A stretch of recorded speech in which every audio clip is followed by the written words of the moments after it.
Hello and very warm welcome at Amish Shackle 5858. I am Amish Shackle.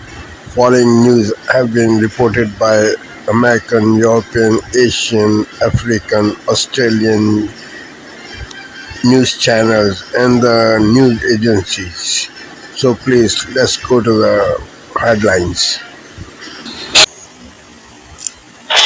Tonight, breaking news as we come on. A huge victory for President Trump. That massive spending and tax cut bill clearing the final hurdle. Severe storms right now threatening the feast as billions travel for July 4th. And a juror in the Sean Diddy Combs trial speaks out. First tonight, House Republicans passing that major spending bill. Vote yes on the bill. By the slimmest of votes, President Trump speaking late today saying the bill gives him more power now than in his first term. The bill including cuts to Medicaid, which could cause an estimated 11.8 million Americans to lose their health care.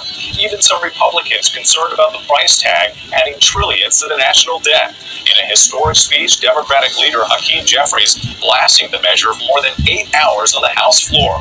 Mary Bruce standing by at the White House. Severe storms slamming the Northeast as we come on, with billions hitting the roads and the skies during a record holiday travel crunch. Also developing tonight, we're tracking a tropical system threatening the southeast that could wash out holiday plans. Our weather team timing it all out. A deadly explosion levels a home in Southern California. Fireworks suspected, one person killed as authorities search for the missing from that massive blast at a fireworks warehouse in Northern California. For the first time tonight, a juror in the Sean Diddy Combs trial speaks out. What they say led to the verdict and the impact of Combs' celebrity.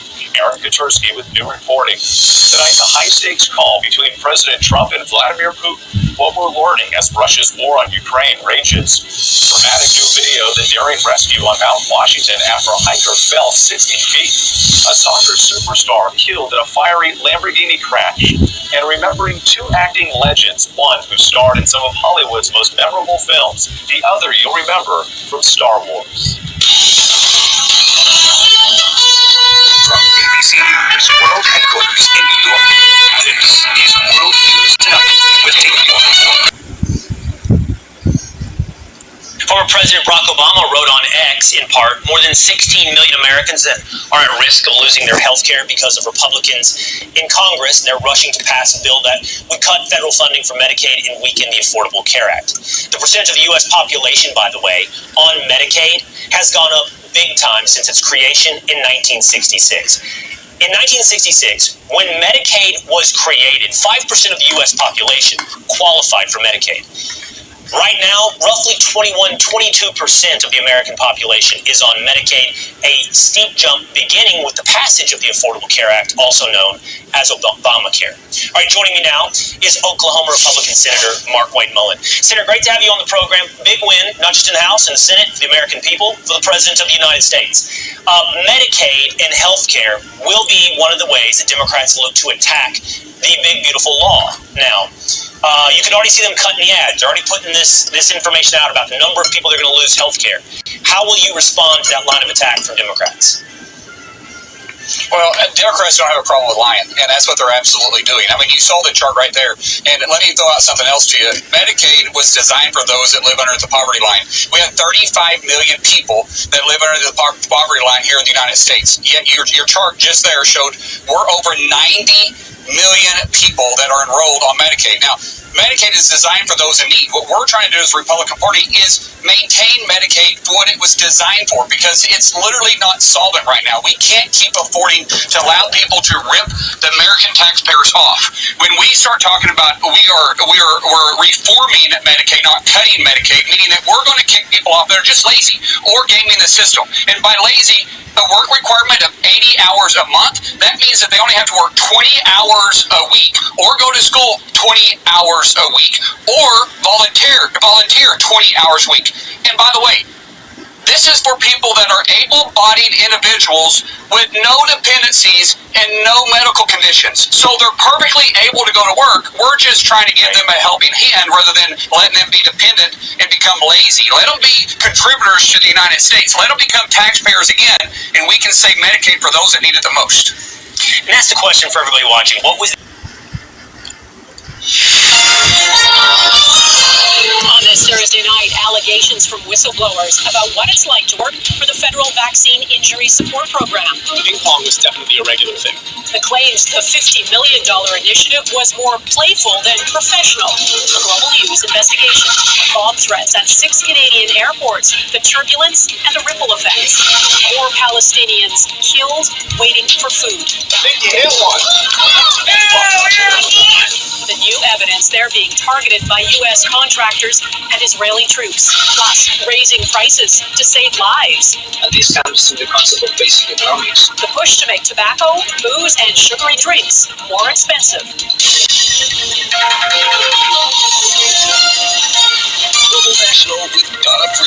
Good evening and thanks for joining us. The Public Health Agency of Canada now says it is auditing the private company it hired to run the federal Vaccine Injury Support Program. That program was created to help those rare cases when someone is legitimately injured by a vaccine. A Global News investigation we aired on Wednesday revealed only a fraction of the $50 million funding the program is reaching those in need. And tonight, part 2 of our investigation uncovers new allegations. As Carolyn Jarvis reports, some former employees say there was more play than work going on in the office, including drinking, socializing, and watching Netflix. I didn't feel like I was there to work. I felt like I was there to kind of hang out and socialize. This former employee, whose identity we've agreed to protect for fear of repercussions, says working at the Vaccine Injury Support Program felt like high school. There was definitely no shortage of phones out, watching YouTube. The slushie machine was cool.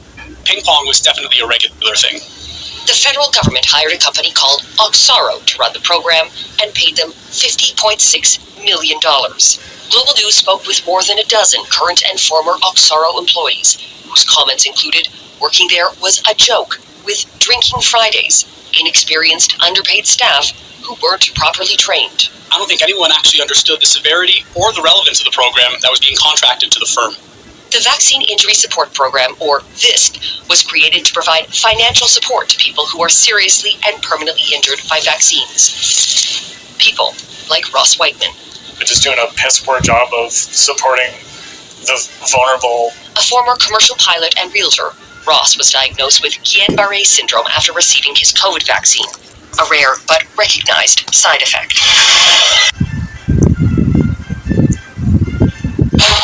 Tonight, ahead of July 4th, we're tracking several deadly firework disasters. The massive fireball and plume of smoke as a fireworks warehouse is engulfed in flames, mounting frustration for families of 7 people who were inside and are still unaccounted for. Authorities tonight calling it a recovery effort. Our emotional interview with the father of 2 of the missing. This as first responders are called to more dangerous firework emergencies. Also breaking tonight, the historic win for President Trump, how his multi-trillion-dollar spending bill is to be signed into law tomorrow. The president working the phones overnight as House Republicans, one by one, flipped in his favor. The tragic death of a huge soccer star killed in a car crash just 10 days after his wedding. Fans sobbing outside of Liverpool Stadium and the tributes pouring in. Professional boxer Julio Cesar Chavez Jr., who just fought Jake Paul, arrested by U.S. federal agents who say he's connected to the Sinaloa cartel. Inside Iran, our Richard Engel on the ground and questioning Iran's deputy foreign minister. Do they want revenge? And what's left of those bombed out nuclear sites? Plus, the images of the wildfires in Greece, thousands of tourists evacuated from one island. Beachgoers seeing their vacations go up in flames. This is NBC Nightly News with Tom Yamas. Hey, good evening. The yeas are 218, the nays are 214. The motion is adopted. A huge victory for the president. The House gives final approval to his massive spending and tax cut bill. From CBS News headquarters in New York, this is the CBS Evening News. Good evening, I'm John Dickerson. Maurice Dubois is off. President Trump will have more to celebrate tomorrow than America's birthday. He will sign the signature piece of domestic legislation of his second term, a massive spending package that will extend the tax cuts of his first term, but make big cuts in social programs to help pay for them. Congress passed the bill barely, and despite opposition and threats from the president's sometimes friend and advisor, sometimes not, Elon Musk. Musk said the package adds to the deficit. It took a tie-breaking vote by the vice president to get it through the Senate. Today, it passed the House 218 to 214 as two Republicans joined all the Democrats in voting no. Nicole Killian is in Washington, but we begin with Caitlin Huey-Burns in Des Moines, where the president is holding a rally and claiming the bill will make the economy take off like a rocket ship. Caitlin? John, President Trump will begin selling that bill here in Iowa tonight. And as the House was going through that marathon voting session, we found people here in Iowa watching it very closely too, anxious to know what. Good evening, I'm William Brangham. Amna Nawaz and Jeff Bennett are away. On the News Hour tonight, The motion is adopted. Republicans hand President Trump a major win by passing the massive budget bill that extends tax cuts and slashes Medicaid. Ukraine fears it won't be able to keep holding off Russian attacks after the U.S. holds back promised weapons. And the Trump administration freezes the release of billions of dollars for school programs. This is just devastating. This is 1.4 million kids in 10,000 sites across the country.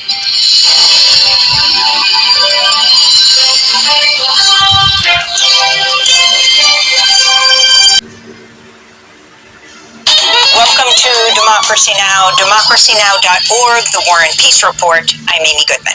On Capitol Hill, Republican leaders appear to have convinced enough far-right holdouts to win passage of President Trump's sweeping package of tax cuts for the wealthy and deep cuts to social programs, including Medicaid and food assistance. At the time of this broadcast, lawmakers are preparing for the final vote after House Speaker Mike Johnson won the support of Republicans who objected to its price tag, which the Congressional Budget Office says will add $3.3 trillion to the national debt over the next decade.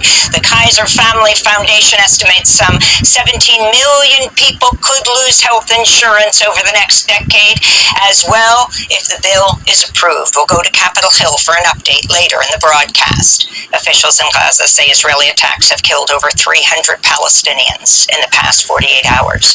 Among the dead are at least 11 people killed in an Israeli airstrike on a school housing displaced Palestinians west of Gaza City. Another attack on a tent encampment near Khan Yunis killed 13 people, including a couple and their 4 children.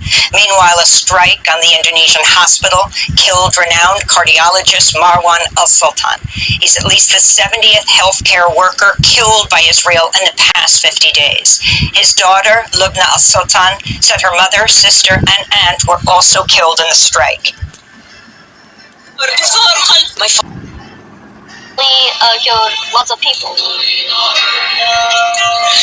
Hiroshima Revisited on France 24 and France24.com.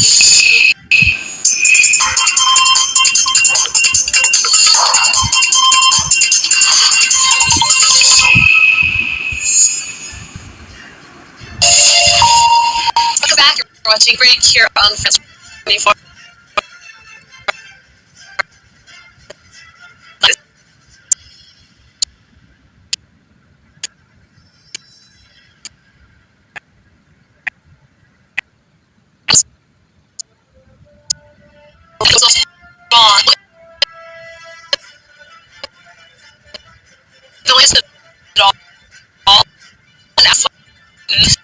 Vladimir says he hopes to speak to the U.S. president this Friday about some key U.S. weapon shipments.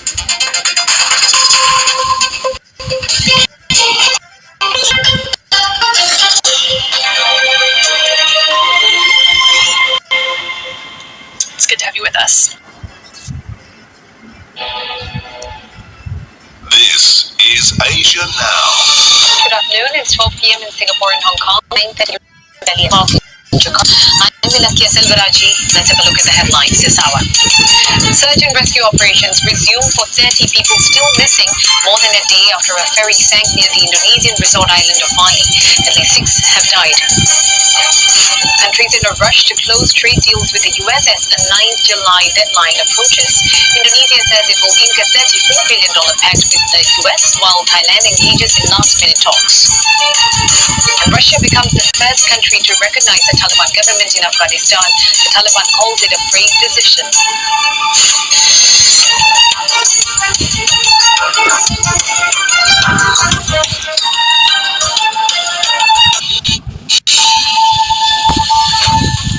Today, 2 teenagers charged over suspected contract killing in Sydney's West. Police say it could be a case of mistaken identity.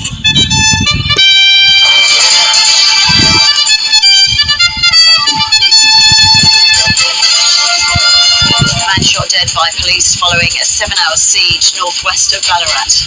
The yeas are 218, the nays are 214.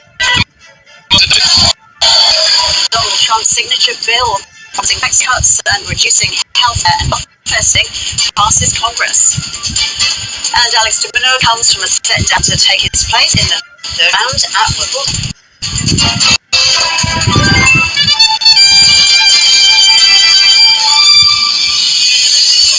Hello and welcome to ABC News. I'm Ross Childs. Police in Sydney believe the fatal stabbing of a 21-year-old in the city's west last week was likely a case of mistaken identity. 2 teenagers have been charged with his murder and have been remanded in custody. Here's reporter Leah Harris in Sydney. 21-year-old Luke Manasseh was stabbed to death on a Western Sydney street last Thursday night. He was ambushed by 2 people with machetes in front of his girlfriend and from his time. Detectives have spent the past week trying to piece together why this happened, who may have wanted to target Mr. Manasseh, and they have revealed today that they believe this could have been a case of mistaken identity. Mr. Manasseh.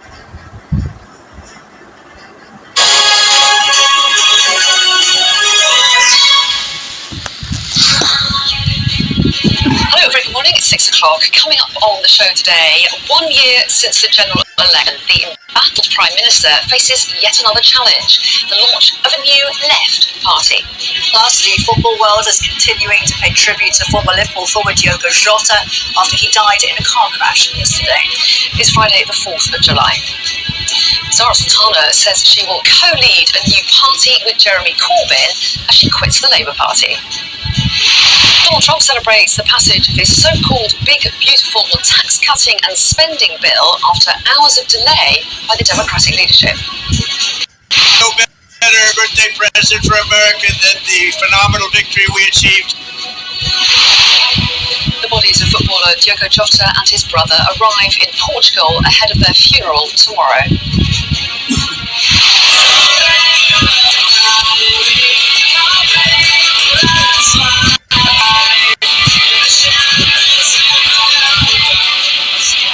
Oasis prepares to take to the stage as their hotly and anxiously awaited reunion tour kicks off in Cardiff.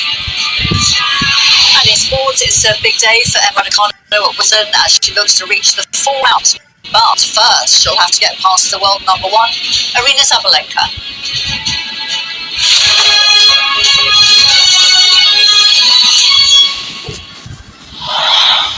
Hello, very good morning. Thanks for joining us here today. So 1 year on from the general elections, Starmer's faced what could be his most difficult week in office. Soon after a massive U-turn on welfare reform, getting number 10 to get the process right, and pressures mounting against his Chancellor, the Prime Minister is now being challenged from the left. MP Zara Sultana has announced that she'll co-lead a new political party with former Labour leader Jeremy Corbyn, saying the 2 main parties offer nothing but managed decline and broken promises. Well, let's bring it in. Because together we see.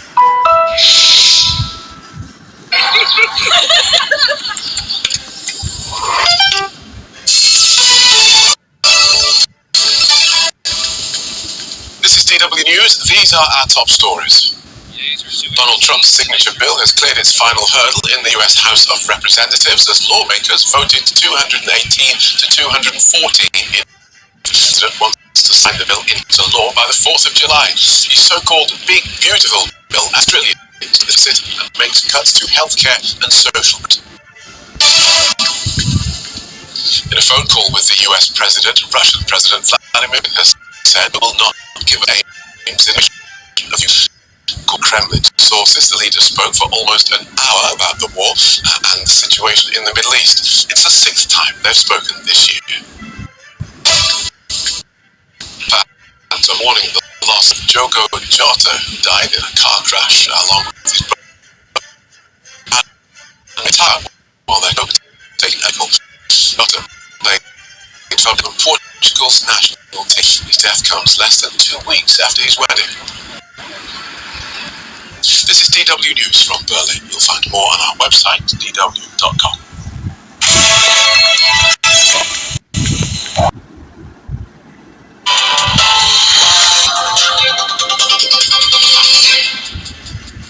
Good evening. The top stories at 9 o'clock. More of Diogo Jota's Liverpool teammates have paid tribute to the striker who died in a car crash in Spain. World Cup winner Alexis McAllister, who joined Liverpool from Brighton, said, "I cannot believe it." Former Liverpool manager Jurgen Klopp posted an emotional tribute on his Instagram page today, saying, "I'm heartbroken to hear about the passing of Diogo Jota and his brother Andre. Diogo was not only a fantastic player," he says, "but also a great friend, a loving and caring husband and father." 28-year-old Jota played 145 games under Klopp's management at Liverpool, scoring 56 times for the German coach. Police say the accident happened in the early hours of this morning when the Lamborghini the pair were travelling in veered off the road. A Spanish government source said police were investigating the crash as a possible speeding incident. Diego got married less than 2 weeks ago and leaves behind his wife and 3 young children. He also played for Wolves, Porto and Portugal. The BBC will no longer live broadcast high-risk music performances after Bob Dylan's controversial appearance at Glastonbury. The broadcaster's chair has apologised for allowing anti-Semitic views to be expressed live on air. She says immediate action was taken, including pulling the performance from on-demand coverage. Sir Keir Starmer has unveiled a 10-year vision to bring care closer to people's homes, saying the future already looks better for the NHS under Labour. The Prime Minister highlighted the recruitment of 1,700 new GPs and thousands of mental health workers, along with millions of extra appointments. In a surprise move, Rachel Reeves arrived alongside the Prime Minister in London this morning, making her first appearance since she was seen crying in the House of Commons. A ban on Palestine action as a terror group is poised to become law after peers backed the government move at Westminster, but faces a legal bid to block it. The House of Lords backed prescribing the group under the Terrorism Act 2000 without a vote. A so-called regret motion proposed by a Green Party peer criticising the measure was rejected by 144 votes to 16. The ministerial order, which has already been approved by MPs, will make it a criminal offence punishable by up to 14 years of prison to be a member of the Direct Action Group or to support it. However, it's unclear when the ban will come into force, as the group is mounting a court challenge to try to temporarily block the move, with a hearing scheduled on Friday. And actor Michael Madsen has died at the age of 67 after he was found unresponsive in his home. First responders were called to the star's home early this morning, where they pronounced him dead. Madsen was best known for his roles in Quentin Tarantino movies like Kill Bill, Reservoir Dogs, and Once Upon a Time in Hollywood. According to reports, Madsen appeared to have died from natural causes, and no foul play is suspected. His manager, Ron Smith, said Madsen died from cardiac arrest. Those are the latest headlines. For now, more news in an hour. For the very latest GB News direct to your smartphone. Africa News. The news. Less than a week after the signing of a peace agreement between Kinshasa and Kigali in Washington, a report has emerged that cannot be overlooked. Made public on Wednesday, July 2nd, after being submitted to the UN Security Council last May, the document details the Rwandan military presence on Congolese soil and the support it provided to the AFC M23 coalition, particularly during the captures of Goma and Bukavu earlier this year.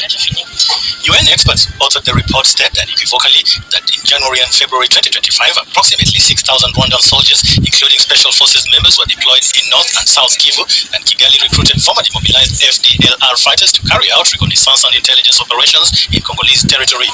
In response to this and many other allegations, Kigali, which has consistently denied the presence of Rwandan soldiers on Congolese soil, has merely reiterated its commitment to the peace agreement signed on Friday, June 27th in Washington.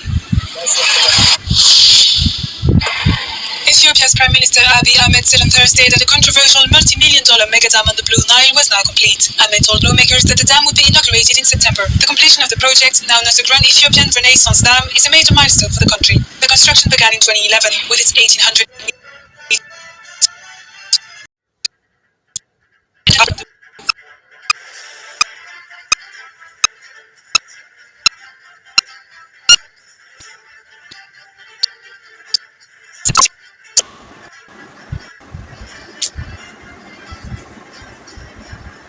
output. The country insists the dam is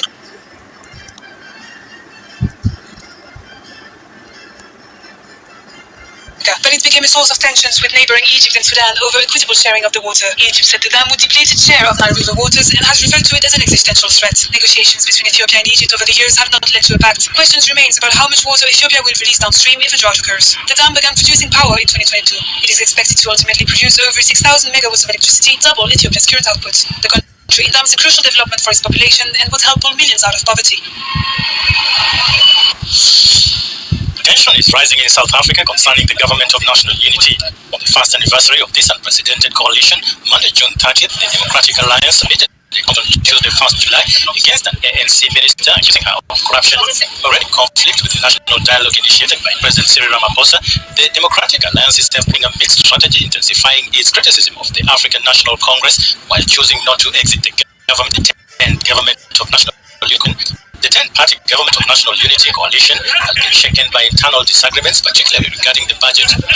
In these latest disputes, representatives of the Democratic Alliance filed a complaint against the Minister of Higher Education, Nobule Nkapane. They accused her of having misled Parliament, fraudulently appoint individuals associated with the ANC to educational boards. Virtual reality, esports and artificial intelligence, the Morocco Gaming Expo. The event's second edition is being held in Rabat from July 2nd to 6th. More than 100 companies from Morocco and beyond are participating in their latest offerings in the video game industry. Thousands of visitors are expected to attend. Guests are invited to test new games and hear about initiatives to bring the industry to Morocco.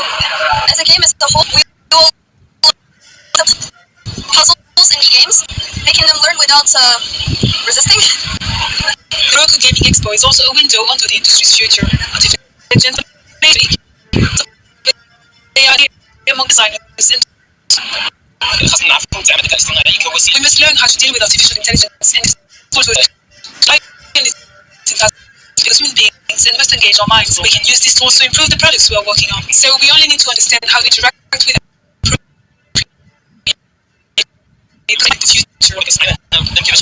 The government hopes the event will help to turn gaming into a new economic powerhouse and its next generation leaders. The Moroccan gaming industry currently generates over $500 million annually, mostly thanks to game sales.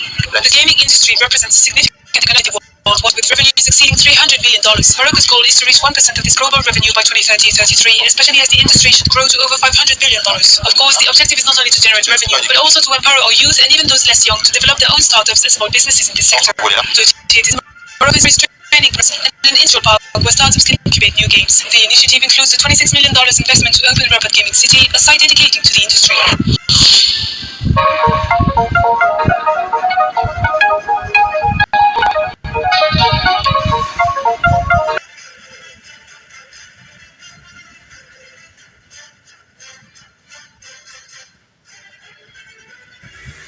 Thank you for watching Amish Shakil 5858. I am Amish Shakil.